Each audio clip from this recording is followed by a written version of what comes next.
I want you to think about the last time you were driving down the interstate. You look in your mirror, you see a truck coming up behind you in the left lane. He's moving fast, too fast. He's tailgating, he's wobbling a little bit in the lane. You get that feeling in the pit of your stomach. You think, I need to let this guy pass before he kills me. We all know that feeling. But for years, we have been told that the safe carriers are the big guys. We have been told that the dangerous carriers are just the random owner-operators with one truck and no name on the door. Well, the Federal Motor Carrier Safety Administration, FMCSA, just blew that theory out of the water. They just released the crash data, and what they found is terrifying. It turns out the most dangerous trucks on the road aren't the guys you think they are. They aren't the mega fleets like Swift or Werner, and they aren't the mom and pops. The danger zone, the kill zone, is in the middle. There is a specific class of mid-sized carriers that are crashing their trucks at double, sometimes triple, the rate of everyone else. Now, on this video, I'm going to name names. I'm going to read you the list of the carriers that the data says are the most dangerous in America. I'm going to break down why this specific group of companies is so deadly. I'm going to talk about the growth trap. I'm going to talk about chameleon carriers who kill people, shut down, and reopen the next day. And most importantly, I'm going to tell you why the market reset we've been talking about is the only thing that can stop them.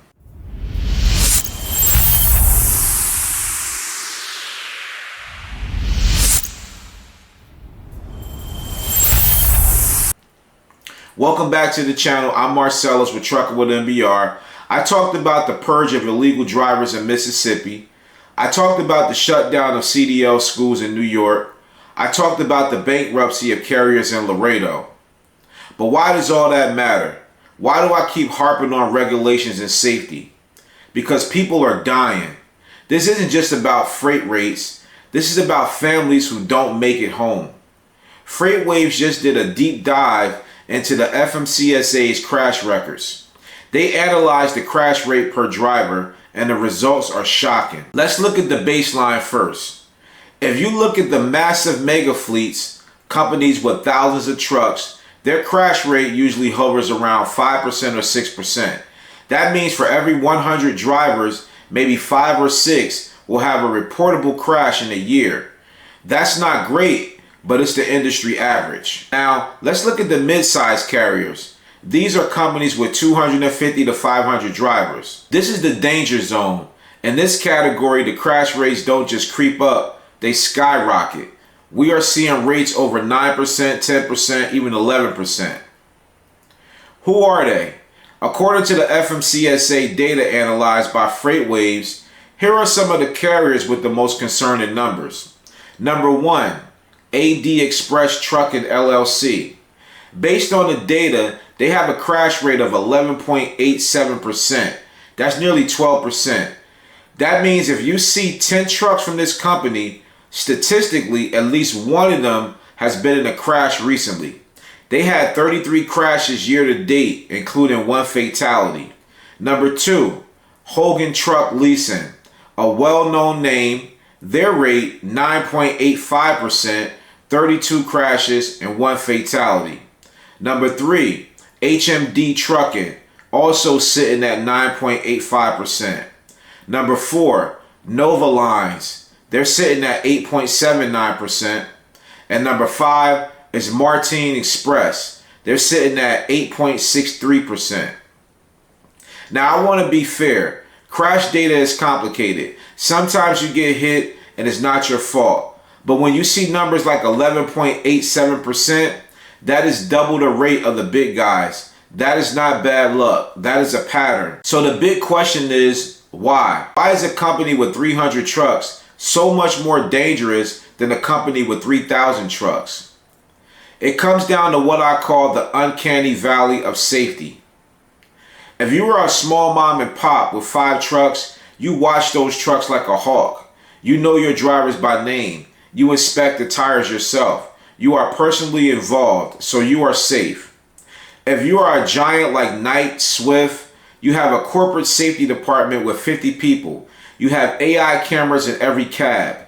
You have automated firing policies. You have lawyers, so you are relatively safe. But the mid-size carrier, they are in the trap. They have grown too big for the owner to watch every truck, but they aren't rich enough to afford massive safety infrastructure. They are in growth mode. They are trying to scale. They are trying to add 50 trucks a month. And when you are in growth mode, what is the first thing you sacrifice? Standards. You need drivers now. So you stop checking the backgrounds as thoroughly. You hired a guy who got fired from the mega carrier. You hired a guy with the shaky MVR because you need to fill a seat. And because you don't have the AI cameras, you don't have the safety director, that guy goes out and drives like a maniac. This is the mid-size trap. They are scaling revenue, but they aren't scaling safety. And the result is twisted metal on the highway. But there is a darker side to this story. It's not just about growing pains. Some of these carriers aren't just incompetent, they are criminal. We need to talk about chameleon carriers. This is a term the FMCSA uses for a carrier that gets shut down for safety violations and then reopens the next day under a new name. They are like a lizard changing its colors. Here is how it works. Bad Transport LLC has a crash rate of 20%. They kill a family in a wreck. The FMCSA comes in and revokes their authority. The owner says, okay, fine. He puts down the phone, he picks it up, he registers a new LLC called Good Transport Incorporated. He puts the authority in his cousin's name. He paints over the logo on the truck doors. And the same trucks, the same dangerous drivers, and the same bad management are back on the road on Monday morning. FreightWaves reported that these reincarnated carriers have been linked to 217 deaths in just a few years. Think about that. 217 people killed by ghost companies that shouldn't exist. And why do they do it? They do it for the money. If you run a safe trucking company, it costs money. You pay for maintenance, you pay for training, you pay for good insurance, and your cost per mile is high. If you are a chameleon carrier, you don't pay for maintenance, you don't pay for training, you hire illegal drivers who work for cash, and your cost per mile is dirt cheap. So you go to the broker and you say, I can haul that load for $1.50 a mile, and the broker gives it to you. This brings us back to the economic reset. For the last 3 years, people have asked, why are the rates so low? Why can't I compete? This is why. You are competing against companies that have an 11% crash rate. You are competing against companies that treat safety as optional. They can run for cheaper than you because they aren't paying the safety tax. They are gambling. They are betting that they can deliver the load before they kill someone. And for a long time, the market rewarded them. Shippers didn't care. Brokers didn't care. As long as the freight moved, they looked the other way. But that is finally changing. This is why the nuclear verdicts are actually a good thing for you. I know we hate high insurance rates, but when a jury hits one of these dangerous carriers with a $100 million lawsuit, it puts them out of business for good. It makes the chameleon trick impossible because no insurance company will touch them. And the FMCSA crackdown, the English proficiency audits, the CDL school closures, it is all targeted at this specific group. The government is finally realizing that the mid-size mob is the problem. I have to bring this up again because the data supports it. The FreightWaves report explicitly linked English proficiency violations to poor safety scores. They found that carriers with English violations have vehicle maintenance scores of 9.06. And for context, a 0 is perfect, a 10 is a disaster. These guys are driving trucks that are literally falling apart. Why? Because if a driver can't read English, he can't read the maintenance manual, he can't read the roadside inspection report, he can't communicate with the mechanic. It is a chain reaction of incompetence. And for years, we were told it was racist to talk about it. We were told, oh, just let them drive, it's fine. It wasn't fine. It led to higher crash rates. It led to fatalities, and it led to a freight market that collapsed because it was flooded with unqualified capacity. So what do you do with this information? If you are a driver, you need to drive defensively. When you see a truck from a carrier you don't recognize, when you see a truck that looks beat up with a taped on DOT number, stay away from him. Assume he hasn't slept. Assume his brakes don't work. Assume he doesn't see you. Give him space. Let him pass. Do not ride in his blind spot. If you are an owner-operator looking to lease on with a company, do your homework. Do not just sign on with the guy offering the highest sign-on bonus. Go to the FMCSA Safer website. Look up the DOT number. Look at their out-of-service rate. If their vehicle out-of-service rate is 30%, run. If their crash rate is high, run. Because if you lease onto a dangerous carrier and they get shut down, that means you get shut down. Your truck is parked, your revenue stops, and you go down with the ship. The good news is that the tide is turning. The fact that FMCSA is publishing this data, the fact that FreightWaves is writing these articles, it means the secret is out. Shippers are starting to wake up. Big retailers like Walmart and Amazon are starting to look at these crash rates. They are realizing that saving 10 cents a mile isn't worth a $50 million lawsuit. They are starting to purge these mid-sized offenders from their routing guides. And where does that volume go? It goes to the safe carriers. It goes to the professionals. It goes to you. This is why I tell you to hold the line.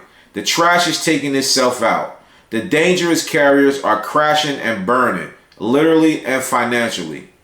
And what is left standing in 2026 will be a cleaner, safer, and more profitable industry for the people who do it right. But look, I know the highways are dangerous. I know you are tired of dodging these rolling death traps. If you want to get off the interstate, if you want to stop playing bumper cars with unqualified drivers, you need to look at Final Mile. And Final Mile, you aren't doing 70 miles per hour next to a guy who hasn't slept in 2 days. You are in a neighborhood. You are in a commercial park. You are running a dedicated route in a controlled environment. It is safer, it is more stable, and frankly, it is better for your blood pressure. I have compiled the Final Mile Contract Plug Pack. It is a list of companies that prioritize safety, companies that won't ask you to run illegal, companies that value a professional driver. If you are ready to leave the kill zone, click the link in the description below. I want to hear from you. Have you had a close call with one of these mid-sized trucks? Have you seen the Chameleon carriers changing their names in your area? Drop a story in the comments. Let's warn each other. I want to thank you also for rocking with me on my channel. I know I drop a lot of knowledge because the reset is here and the truth is out. Make sure you smash that like button, subscribe to the channel, and turn on post notifications so you know when I drop another video. Also, check out the video below on the screen where I talk about why insurance rates are up by almost 40%. I talk about nuclear verdicts where juries award $100 million, and I talk about social inflation. Now, once again, I'm Marcellus with Trucking with MBR. Stay safe, watch your mirrors, and I'll see you on the next video.